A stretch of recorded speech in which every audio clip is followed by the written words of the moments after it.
I do. And thank you so much for watching the that series, Scarecrow Ride. I do apologise that about the audio on that series. I don't know what was causing it, but whatever it was, it ruined the series. However, it is what it is, and some of it you could work out what we were saying, but in light of the incident in May, the following month on that ride, well then, you know, it's worth its weight in gold now. So one or two people were asking how I'm doing. You know, some months now, it's since October since I came home from hospital. I spent five months in total in hospital, a month in Scotland, and 4 months at Royal Preston Hospital, where I underwent treatment for at Preston for continuing care on a skin graft on my left leg, and subsequently it didn't work, and I ended up having to have a below the knee amputation. So that's basically where I'm at. It's now April the 3rd, 2018. As I speak, the sun's shining. We've had, you know, really bad weather over the Easter weekend. We've had snow. We had snow yesterday morning, briefly, before it turned to rain. But you know, it was so cold over the weekend. You couldn't really do anything if you were planning on out and about. Good Friday was quite nice. In fact, I actually went out on Good Friday with a very, very close friend. He came to visit me from his home in Cheshire, and he's a very, very close friend, and he is my best friend. I've known Graham now since 2005. We met each other in the Northern Pan Riders, and he's a close friend, and he has no idea really how he makes me feel when he comes to visit me. He's good. I don't want to embarrass him, but he's a close friend, and I thank him dearly. I really do. So on Friday, he brought a bacon butty for us both, one each, which is very, very nice. And we used to have bacon butties when we used to ride together on bike. He has a BMW i1200 RT currently, and whenever Lynn wasn't feeling up to riding, if she wanted to spend her time in the garden, which she absolutely adored, then reluctantly I used to ride solo. But you know, I was lucky on many occasions where I used to go riding with Graham, and we'd go to North Wales. He knows that area like back of his hand, and we'd have a superb day out, and there's many videos on YouTube to prove that point. So anyway, back to Friday, he suggested that, you know, that I might fancy a ride out in the car. Now, you know, bear this in mind, I've been at home now since October the 4th, I think it was, last year, and apart from weekly visits to the SMRC, the Specialist Mobility Rehabilitation Centre in Preston, where I have physio and treatment for my prosthetic limb, you know, which I'll eventually end up having to enable me to walk again. Apart from those days, weekly visits, I've basically been stuck indoors. and for most of those months I've been down here. So this is it. The lounge, the dining room and kitchen that way, and that's it. And I've got a fantastic view from this window. Unbelievable view. It's the best view you'll ever get in Blackburn, I think, really, unless you're living up Billings way, where you've got, you know, houses worth £1 million, where, you know, you've got the views of the Ribble Valley and beyond Longridge Fells and whatnot. But for here, for a view here, it's just unbelievable. And on a day like today, it's lovely. So that is my saviour, that is my world, and this has been my world since October. And so Graham's asking if I want to go in the car for a ride out. Well, typically of me, well, you know, not really, can't really be asked to do that, which is absolutely the wrong attitude to take. But nonetheless, I didn't feel like going out. Because to go out, I have to go out the back way. I have to go over an aluminium bridge which goes over the thresher into the conservatory. Then that bridge has to be moved to the other thresher to go outside. Then I have a ramp outside which goes down the step onto the back patio. And then I've got to go through the garage. Now we've had automatic electric doors fitted to the front garage door and the rear garage door, up and over doors, so they're no problem. So now I'm at the front of the garage. Now the problem I have here at this house, and this is the reason, one of the reasons why I'm moving house, I'm actually going to be moving from here sometime this year, probably later this year, is this drive. The driveway is like going down, you know, it's really steep. And so what Graham did, he backed his car up the drive with his tailgate up, and I sat on the back of the car, and he drove down to the bottom where it's flat, and then he brought my wheelchair to the car, and then I climbed on the wheelchair and went to the side of the door, the passenger side, and I were in. Bingo. So then Graham locked the house up, and so we set off, and we had an absolutely delightful you know, time out in the Ribble Valley. We went to Clitheroe, and then over Waddington Fell, went over to Troffer over to a place called Scorton. Now there's a restaurant there called the Priory, and Lynn and me have eaten in there with some very, very good friends, Pete and Audrey, some years ago, so it's really nice.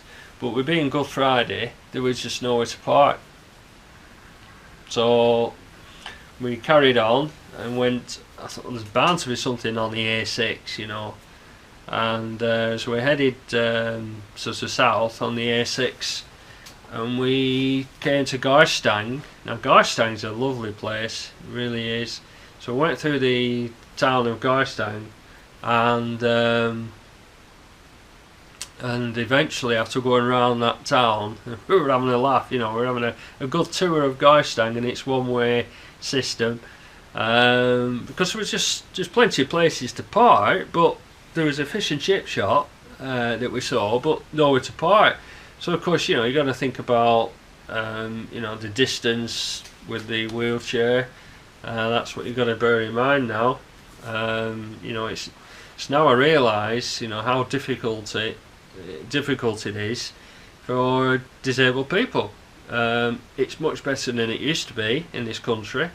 Far, far better than it used to be, but there's still, you know, some places where it's not good.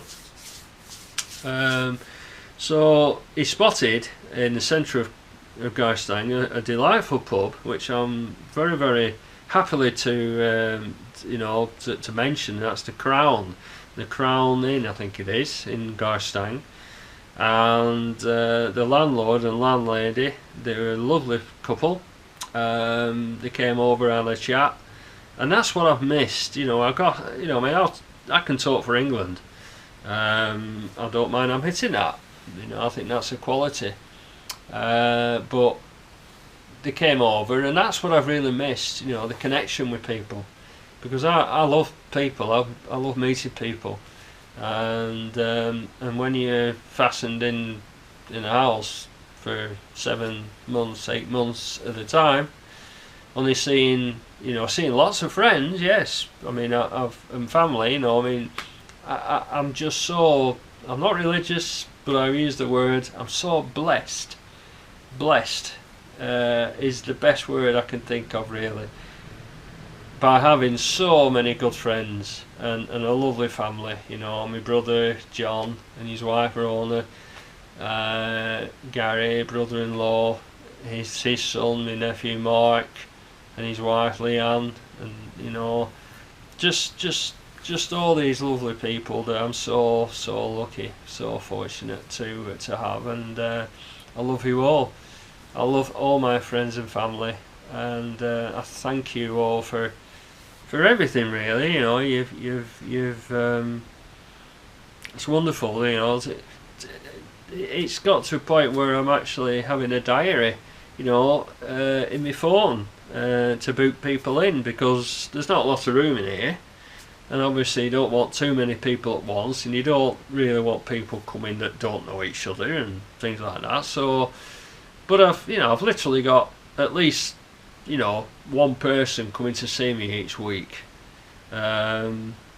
So great, and thank you so much. Thank you from the bottom of my heart, I really do. And my daughter Samantha, I love you lots, Sam. I really do. I'm so lucky to have you as a daughter. She pulled all the stops out last year.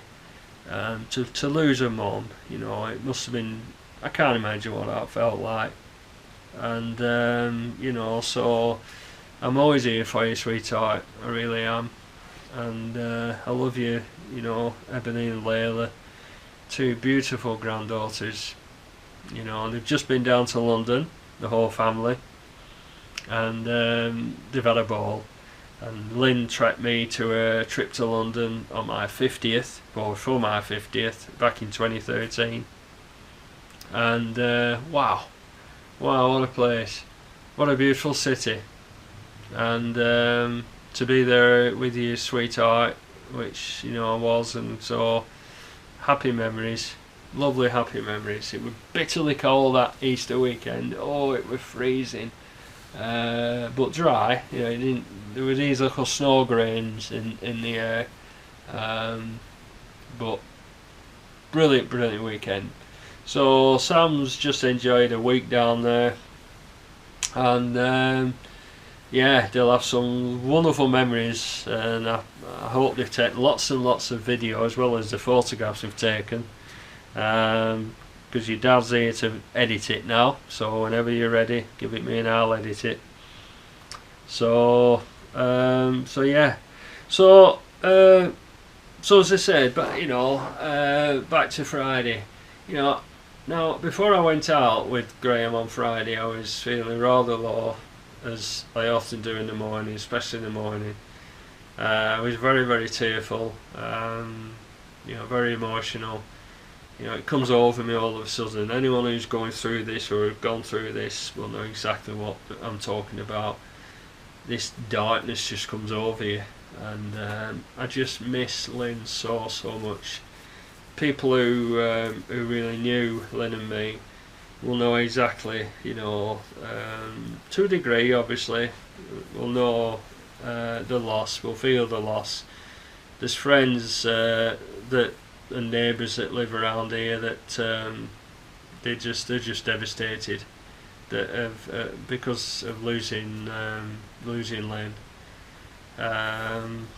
So it's it's not good.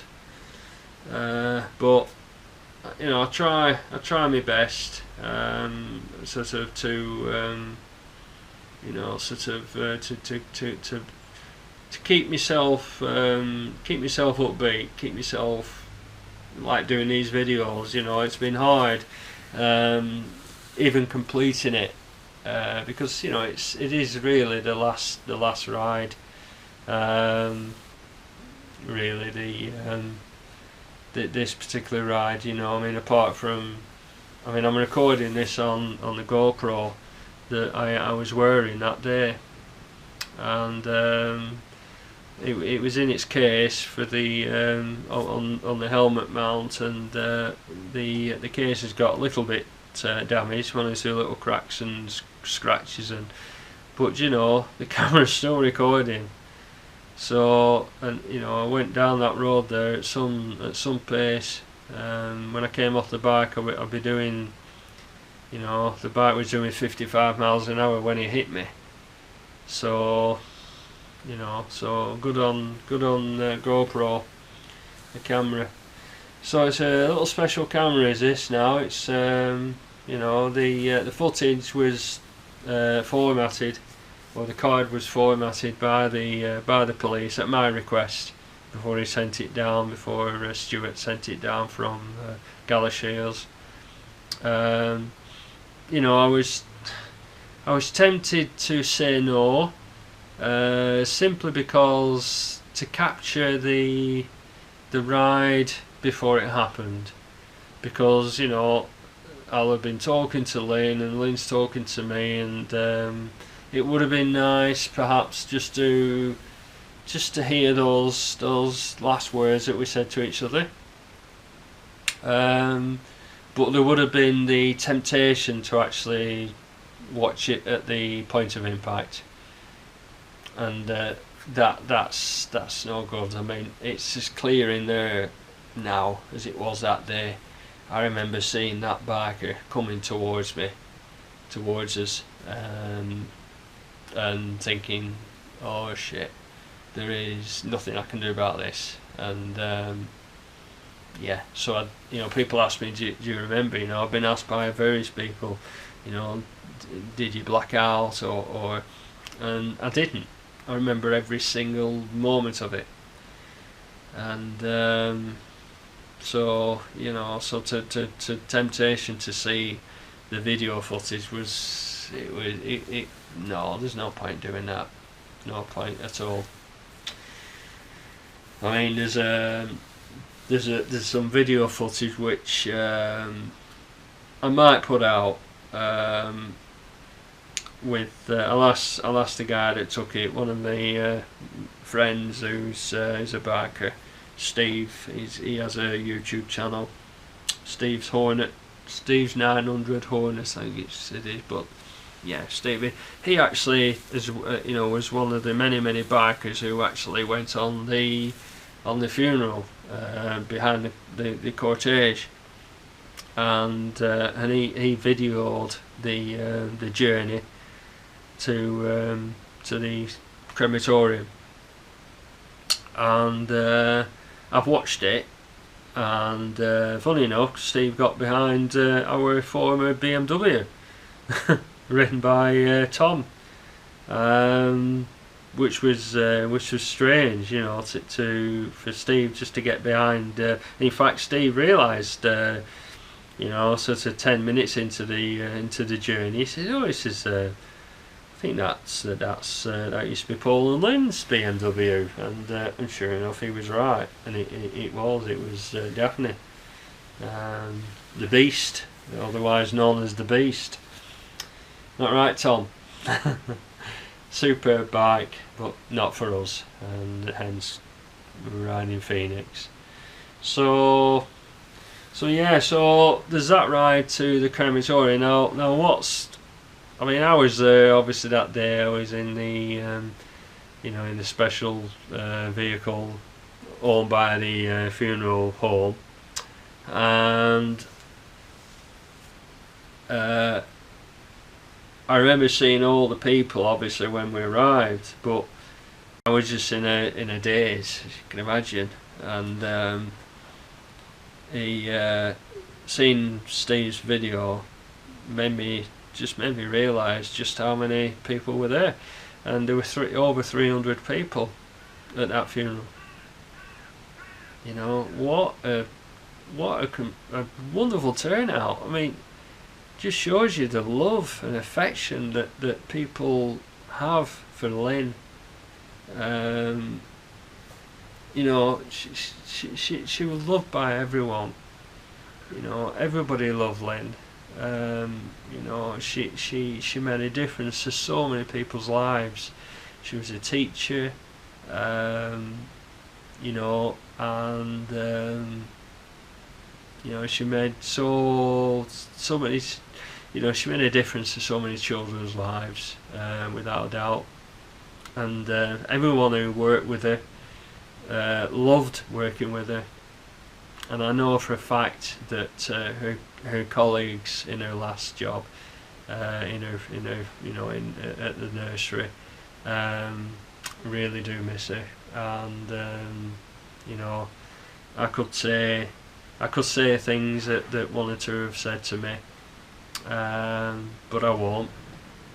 But I know Lynn made that nursery. It was a team effort. Lynn was first to say it was a team effort, but everybody's of the opinion, including me, that Lynn made that nursery what it was. When you went down there, when I went down there, it had Lynn written all over it. I was so proud of her, so proud of her, because I remember Lynn, you know, when she was a nursery nurse. That's when I met her, because I knew her from school, so I've known her a long time. But she was a nursery nurse, and she, you know, she worked hard at that. And then when Sam was born, she went working in a shop in the evenings, so that I could have Sam in the evenings after I've been at work all day. So we both looked after Sam, and then she worked at the Queen's Park Hospital in the CSSD department, or HSD as they call it now. And then of course she went into teaching. She went back as a teaching assistant, back into education, and then someone said, like, you know, you should be teaching, Lynn, you know. Well, she'd always wanted to be a teacher, and you know, sure enough, she became a teacher, and she qualified, I think, in 2006, 5-6, I think, something like that.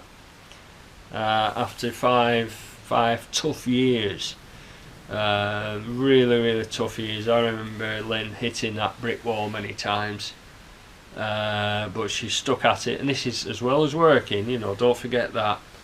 And she qualified, and she had the big do at the Anglican Cathedral in Liverpool. And that day, beautiful sunny day, oh, I was so proud of her. And her friend Christine was there, friend and former colleague. She was there that day, and one or two others that Lynn knew. And it was wonderful. What a wonderful day for everyone. And so there started her teaching career.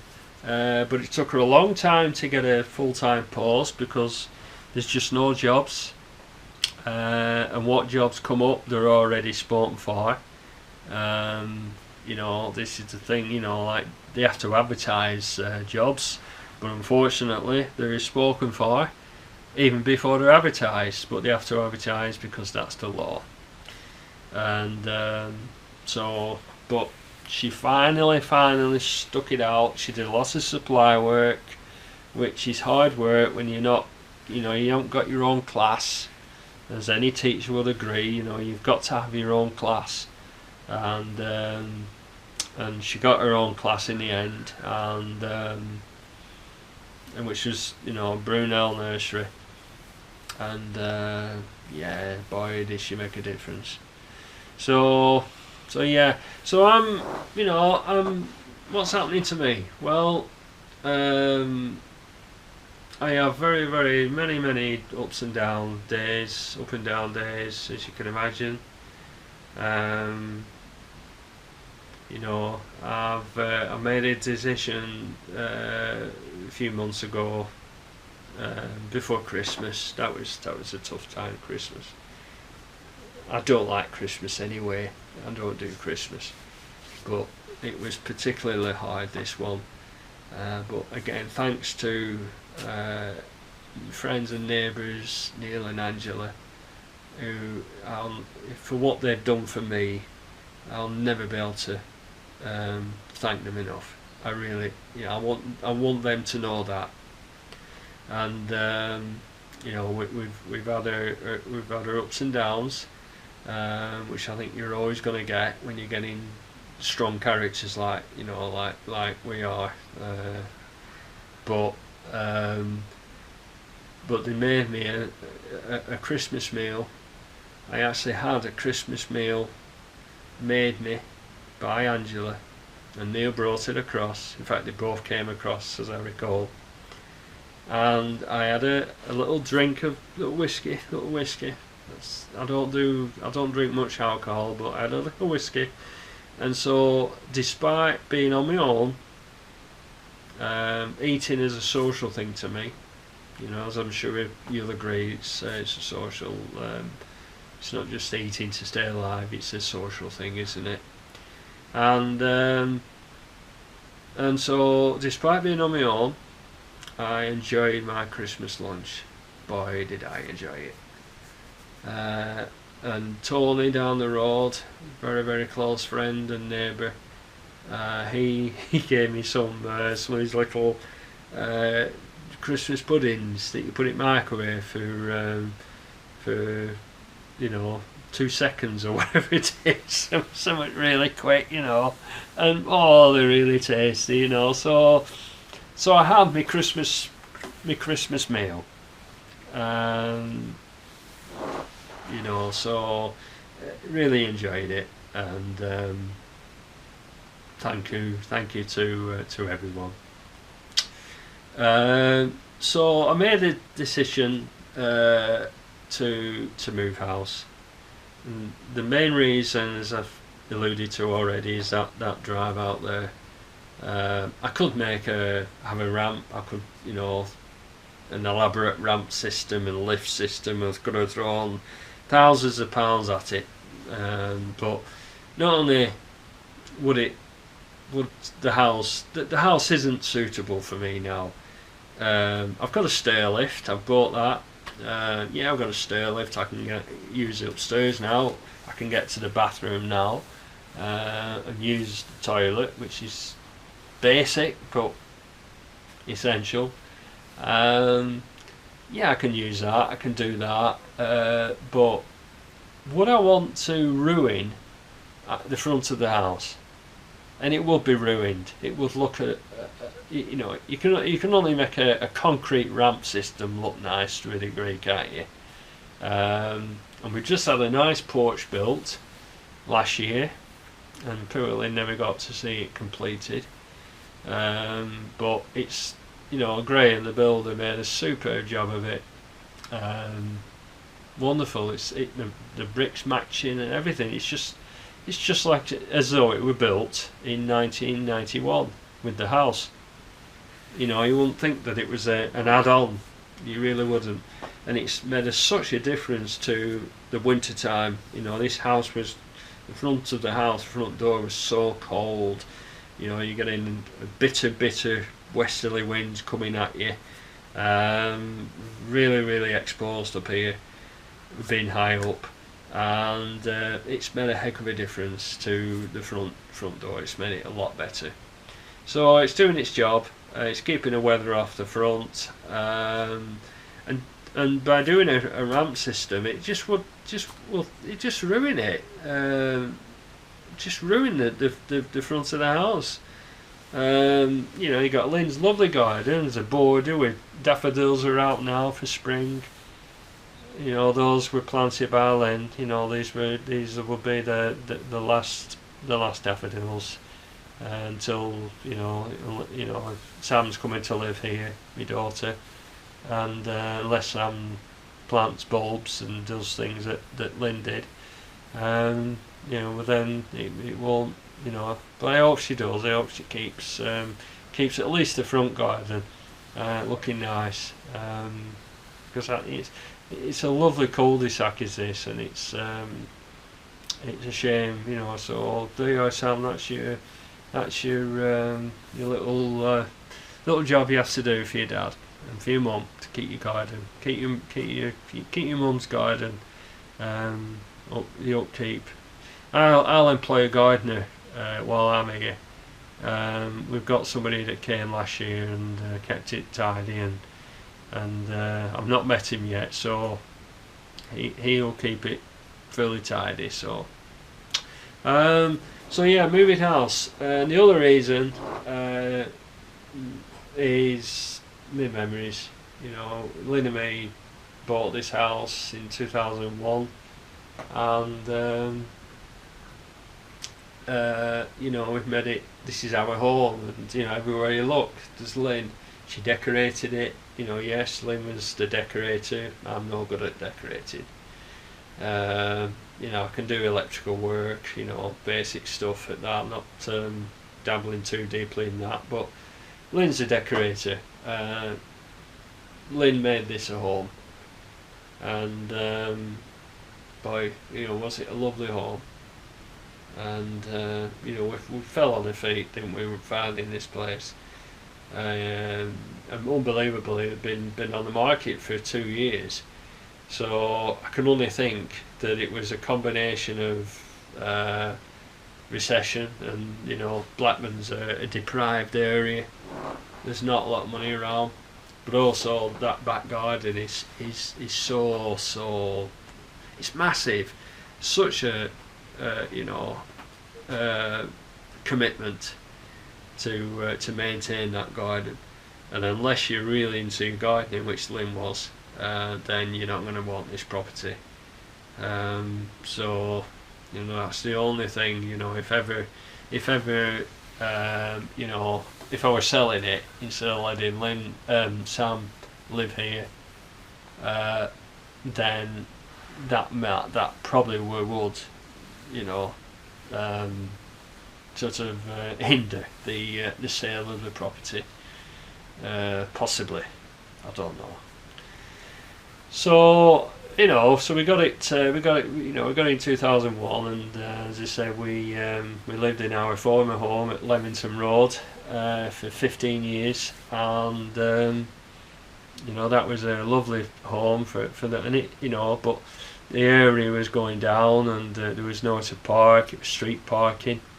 So when we came in, we got a drive. Well, you know, you see people with drives, and the cars are on the street, and you think, why is that? And more often than not, it's because, you know, there's 2 cars to that family, or maybe 3, and they can't be bothered shuffling cars around. You know, somebody's out first thing in the morning, and so they can't be bothered moving. And you think, if you knew what it was like to actually live on a street where there's no parking, then you'd have them cars on that drive, believe you me. So when we got our own drive, you know, we used to be out in the car, and I said to Lynn, well, you know, this is when we lived at Leamington Road. I said to her, well, and she knew exactly what I was going to say. She'd say, don't say it. And I'd say, well, I wonder if we're going to get parked. And that were it. You know, you were literally wondering that if you get parked, and if you were out late, in other words, you know, 8, 9, 10 o'clock at night, more often than not, no. And most of the problem was caused by people being so selfish and leaving too big a gap at the front, too big a gap at the back. You know, instead of thinking, well, I'll pull as near as I can, not so that he can get out or she can get out, but I'll make sure that Paul and Lynn will be able to get in front of me. People generally don't think like that. All they do is just, wherever the car ends, stops, they just get out, and it doesn't matter.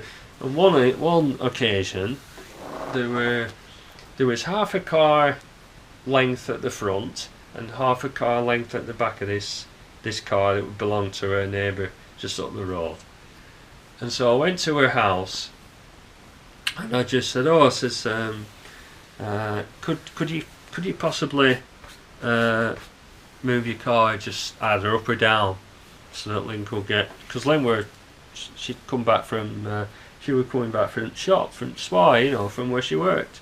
And this is like after 10 o'clock at night, So I realise it's late, but this is like, before Lynn came home, I could see what was going to happen. Well, this female, this neighbour, she just looked down the hill. She said, "Never ever come to my door ever again asking me to move my car." And I couldn't believe it. I thought, I can't believe that somebody could be so nasty about a car. About maybe thinking about her neighbour, her fellow neighbours. And she wouldn't move it. Nope, that car stayed exactly where it were. And so not only were it not outside her house, it was outside our house, but you've no rights. It's public road. Not only that, but Lynn had to park on another street, at least, sort of 100, 150 yards from our house. So it was just impossible. So when we came here and we were out in the car late at night, and I'd say, isn't it great to know that you're 100% guaranteed to park your car? And it was wonderful. And as I said, people who have only ever had drives, have never been in a house with street parking, will never understand it. We'll just take it for granted. But trust me, it's a big thing having your own drive. And so for the last 16 years, nearly 17 it will be in September, we've had a drive, and it's wonderful. So I just went online a few weeks ago, many weeks ago now. Actually, it's probably a couple of months ago. I just went online. I just put bungalows, Blackburn, and this came up. This particular property on the other side of town, on the ring road side, and just looked into it, and I got a viewing, and that involves going in a taxi with a wheelchair access and everything. So it's a major, feels like it's a major task, but it's not, but it just feels like it. And well, it's a 4-bed, and the master bedroom's actually in a dormer upstairs. So it's a bungalow, but it's got this dormer, so it's got these stairs. So it's a 4-bed detached bungalow, and the garage is like 20 metres from the house, so it's a big flat garden at the back with a long drive. There's a bit of a garden at the front, again flat.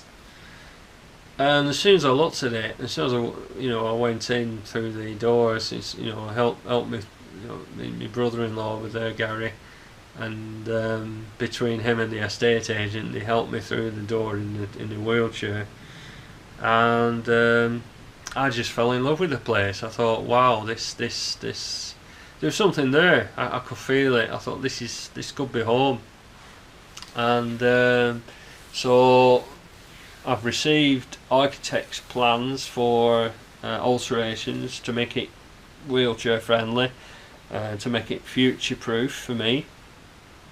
There's 2 options on the table. Option 1 is what I hope will go ahead. I'll keep mum about the details just now, but just least to say it's very, very exciting. I couldn't get myself motivated really about the move, because even though I know I have to move, at the same time, this is all on my own, and I've never moved house on my own. It's always been with Lynn. We've always bought a house.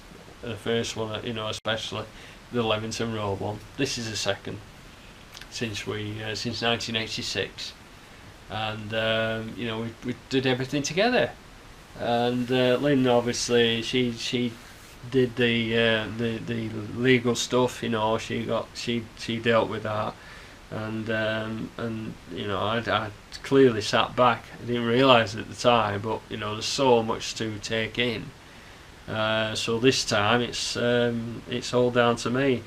I've got case managers which are fantastic. I won't name them, but you know, Joe and Judith, I'm so grateful for the help that you're giving me, and this is all sort of, you know, sort of at the head of all this is Brenda.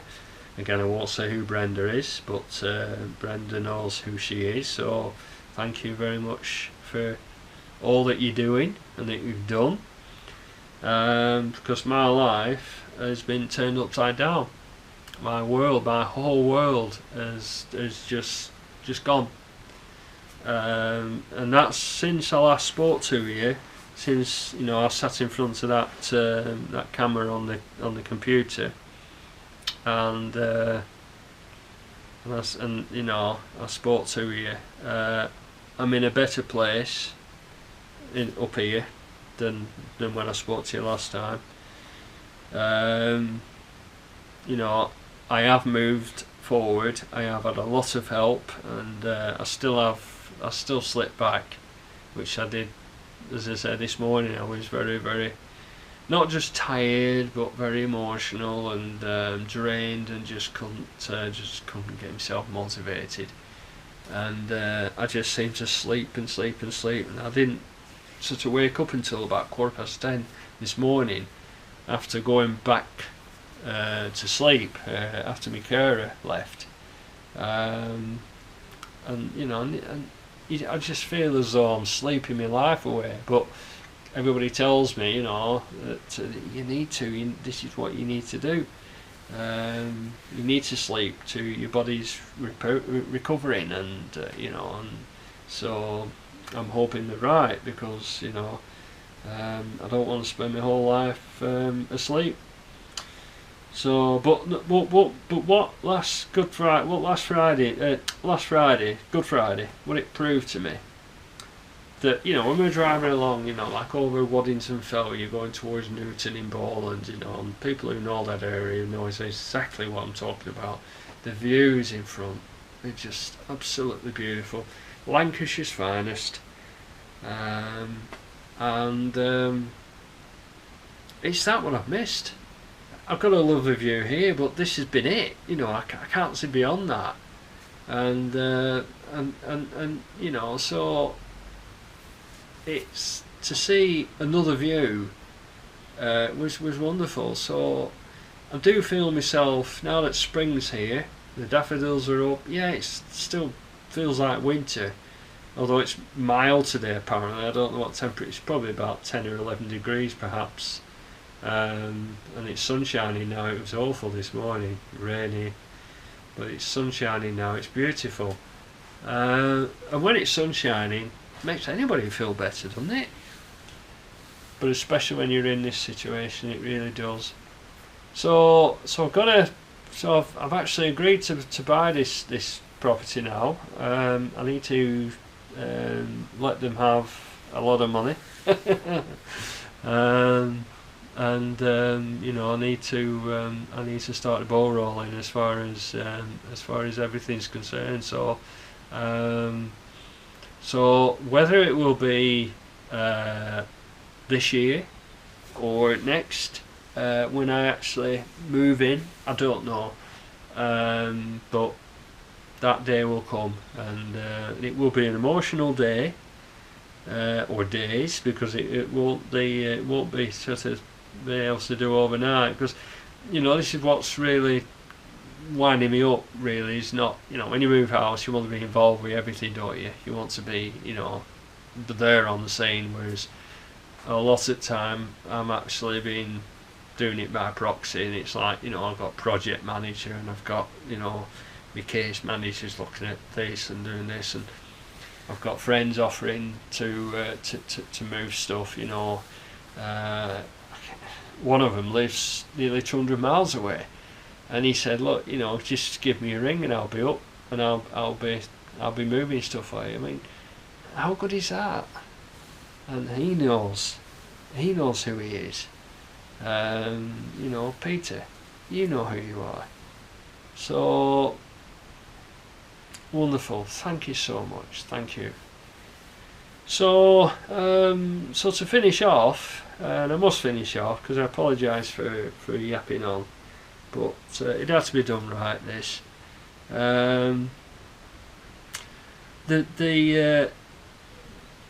it will be a long finishing off. I know it will. The videos that I have up on YouTube, I've been able to watch quite a few of them. Sometimes, depends what mood I'm in, I can't watch them. They're just too emotional. For instance, you know, like Lynn and me love the Lake District, as many of you who watch my channel know that Lynn and me adored the Lake District. And in fact, I'll tell you something. I went online, didn't I, looking for bungalows in Blackburn, blah blah blah, and this came up, and went to have a look at it, and it's turned out that it's the one for me. Well, at the back of the properties where this is unbelievably Grasmere Avenue. Now, anybody who knows Lynn and me and knows of our adoration, is that the right word? Appreciation, love, total love for the Lake District, and especially Grasmere. We adored Grasmere. And there's a little restaurant there, and anyone who goes to Grasmere, try them out. Goody Blake's, lovely little restaurant. I'm proud to advertise that little restaurant because they're tucked away and a little side of a shop, you know. And if you blink, you'll miss it. So Goody Blake's, check them out. And Lynn and me used to eat there. When they were open, well, that is, they check their opening times. They're funny opening hours, so you know. Anyway, and what's at the back of the houses on Ramsgrave? Grasmere Avenue. You just couldn't make it up. You really couldn't make it up. So, you know, thanks, Lynn. You know, there I am. I'm getting a bit religious there now, but it's meant to be, isn't it? It's meant to be. So, yeah. So the Lake District, yes. So many videos of us going to the Lake District, and I get emotional thinking about it. Even thinking about it, I used to do before I lost Lynn, because anybody who knows and loves the Lake District, and my neighbour and friend Neil, he has climbed probably every peak in the Lake District in his life. He's now 84, and he's probably climbed every single peak, including Scarfell Pike and Saddleback and Cat Bells and what do you call it, the one near Glenreading with Striding Edge. Just can't think of it for a minute. But you know, he has the same feeling there in the heart for the Lake District as I do. And there's a programme on the telly, BBC TV, every morning, and I love it. I absolutely love the programme. It's on BBC One. It's called Homes Under the Hammer, and I never thought I'd ever enjoy watching programmes like that, but I really love it. I can't wait for it to come on in the morning, and if it's not on at weekends, I go for the iPlayer and watch it on there. Now, some might say, "Oh, look, bloody sad, so you know he's." No, I don't care. It's a good program, and on today's program, one of the properties, a bungalow, is in the Lake District near the Eskdale Fells, and you know, which is as soon as I think of that, I think of, you know, the little boot, the little I don't know what is it, a hamlet or a village, or where the little railway is there at you know, the end of the Ravenglass Railway, where we used to go for coffee and a cake, and then we go over Not Pass and what do you call it, the other pass, Not and Rhinos, over to Ambleside, you know, and check them out on my channel. You know, I'd be sat there and I'd settle in, I'd look at it and I'd think, do you want to? And she knew exactly what I was saying, what I was going to say. And, you know, in other words, do you want to go over Not Pass? And do you want to go via, what do you call it, the other pass that you can bypass it and arrive at the bottom of it, where Rhinos Pass starts. Oh dear, is it Harkerfell? That's it, Harkerfell, and that way you can bypass what do you call it, Hardknott. I mean, Hardknott Pass has to be taken pretty, you know, it's not for everyone. You know, as many bikers that I know will agree, it's got to be taken very, very seriously. That will test your riding without a doubt, your riding ability. And so I'd say to her, do you want to? And she'd say, go on then. You know, and that's I know that's a big thing for a pillion, you know, and despite Lynn and me riding together for nearly 30 years, that's still a lot of trust in the rider, because a pillion is, you've no control over anything, and anyone who's ridden the Hardknott or driven it, but especially ridden it, will know that, you know, there's no margin for error. You know, you've got sheer drops down there, and you know, and you've got points where if you see a car coming and you haven't judged it right, you put your foot down and there's no road there, you're off, you're over. You've got to judge it right, you've got to judge exactly where to stop, you know, if there's something coming, and it could be quite a way, but you know that there's possibly nowhere else to pull in safe, so you've got to do it now and let the car come, you know. And that's where car drivers don't necessarily think like that, because they don't plan. You know, a biker has to plan his or her journey, otherwise you come to grief. So now this morning when I saw that programme and it showed the views from the bungalow, was just well, I found myself in tears, because it's the Lake District, and you know, I love it there. I absolutely love it there. And when the time comes when I do finally get a car and I go up there, maybe on my own, maybe I'll take Sam and the grandkids up there. That will be so emotional. It really will. You know, to be up there without Lynn. I'm not sure at this minute whether I'll be able to do it, but I've got to go back to these places and revisit them, because I just have to. I can't shut myself away, because we went to so many places throughout the you know, especially from you know, we rode in the 80s. You know, we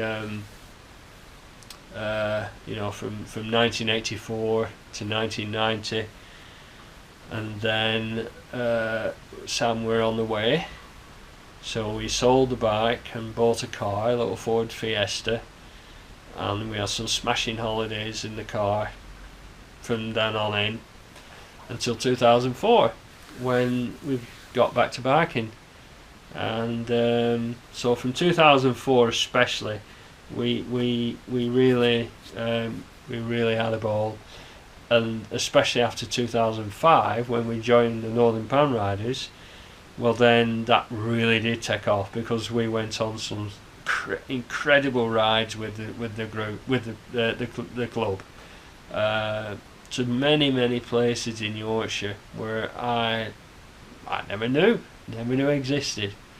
You know, you tend to stick to main roads, you know, like going to Devil's Bridge, probably go, you know, A59 to Gisborne, and then the 682 to along Preston, then the A65 through past Settle, and then on to Kirby Lonsdale. Whereas now I'd go from Sawley near Clitheroe, along what they call Cowshit Lane, through to Wigglesworth, and then to Rathmole, and then come out at the A65 there. So you've missed Gisborne out, and you know, and apart from the fact that the roads are full of potholes now, and they really are bad around there, sadly, it's just a cracking way to ride, and you don't see much traffic. The most of the traffic's on the A59 and the A65. So, you know, so being in a club has taught you to actually go off piste and go investigating and go and try this. And of course, having a sat nav now does it for you. You know, you can set it on adventure routing like our last sat nav did, the 595 Garmin. Brilliant piece of kit. And it will take you on rides on roads that you wouldn't necessarily know were there. So, you know, so it's so exciting being a biker now, having a motorcycle, especially up here in the best part of England, no doubt, the northwest of England. You know, I'm sticking my neck out there, because you know, some beautiful places elsewhere in England. Admittedly, there are, but there's nowhere like this. Yorkshire, North Yorkshire, unbeatable, and I know there's many Yorkshire friends of mine who'll be watching this, and listen to him, you know, this Lancastrian. Yeah, I'm proud to say that. I'm a Lancastrian. I'm proud to be a Lancastrian, but if you want to ride on the best roads in the best countryside, go to North Yorkshire. Nothing to beat it. And the Lake District, yeah, brilliant, lovely, but sadly a lot of it's spoilt by traffic. You know, whereas North Yorkshire, there are still some remote areas, especially in the North York Mirrors over to Whitby, and you know, it's still nice, still little villages and that, you know, tucked away. Thornton in Craven, Thornton in what's it called? Thornton Le Dale, that's it. That's a beautiful little place. Anyone who's been will know exactly what I mean. Kirby Moorside, places like that. Gorgeous. So yeah. Now, a lot of people will be wondering if I'm gonna ride again. I'd like to. I can do. You know, provided everything goes well with what the situation with me is. I'm getting a prosthetic limb, but at some point in the future, I will need a hip replacement, and they've postponed it at the moment because obviously you need to be walking when you're having a hip replacement done, you know, for after post-op, and it's so painful. My hip is so painful now. Basically what's happening, my left leg is turned out. You know, I nearly ripped my leg off coming off in the incident. It must have gone under and under many times, and I bust my pelvis, So basically, my socket of my hip bust my pelvis. That's how I broke my pelvis. And so my leg is like wanting to be outwards, because so if I bring my leg in, like if I turn my leg, both of them, inwards, ooh, it's pulling. It really is. So I've a long road ahead of me. But whether I want to ride again, I think if I've got the appetite for it, the interest, then yes, I'd like to. I'd love to ride with Graham again, as well as other people, but Graham's the main man. He's told me he misses me, and and I know he means that, and I miss him. I miss him, and we had loads of good rides together. Oh, we did, and I do miss him, and so I can understand when he's riding. He's wanting to look in his mirror and see an FJR behind him. I know he does. So whether I have the appetite for riding again, I don't know. The other thing is, this has been an eye opener. It's my life's been changed forever. And do I want to risk putting Sam through this again, or even worse? Yeah, I mean, what were the chances of Lynn and me meeting him on his bike up there, up in the Scottish borders, where we did? What were the chances of that happening? It's like being struck by lightning twice, isn't it? Or once.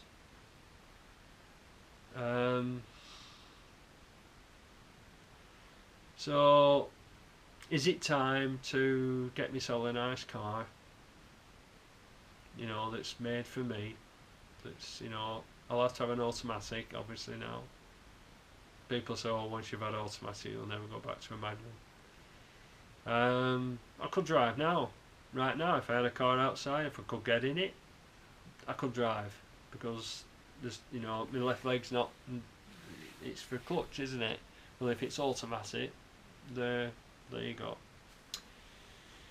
So, is it time to start afresh? Have a new chapter?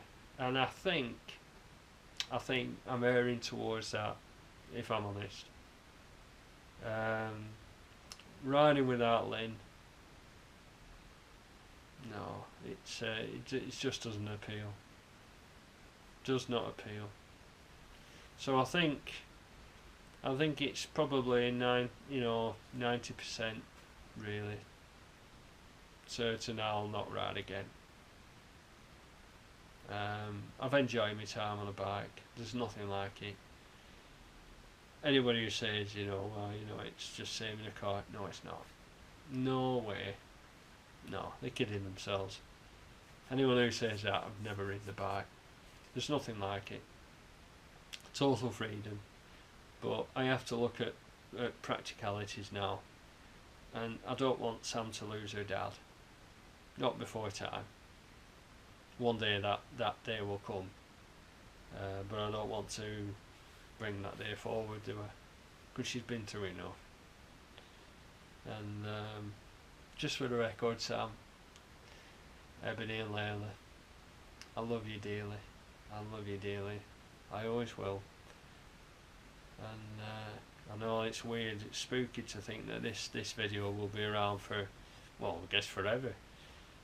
Long after Ebony and Layla have gone. And if anybody's watching this in the years to come, well, I hope you enjoy my channel if it's still going. But but yeah, I think my mind's made up really as far as riding again. I'll miss it, of course I will. I'll miss it, but I've enjoyed my time on two wheels, so maybe time to get four. And the way the roads are going, let's face it, there's not going to be any bloody roads left to ride on, to drive on. So let's go to the continent. Let's enjoy Europe. And I know at least two people who will come with me on the continent. One's called Peter and one's called Rod.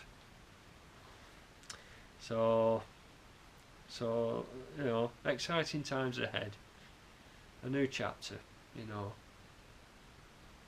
But it's pretty tough just letting go of the last chapter. Well, not letting go, but you know. So thanks for watching and listening to me rambling on. I do appreciate all your comments.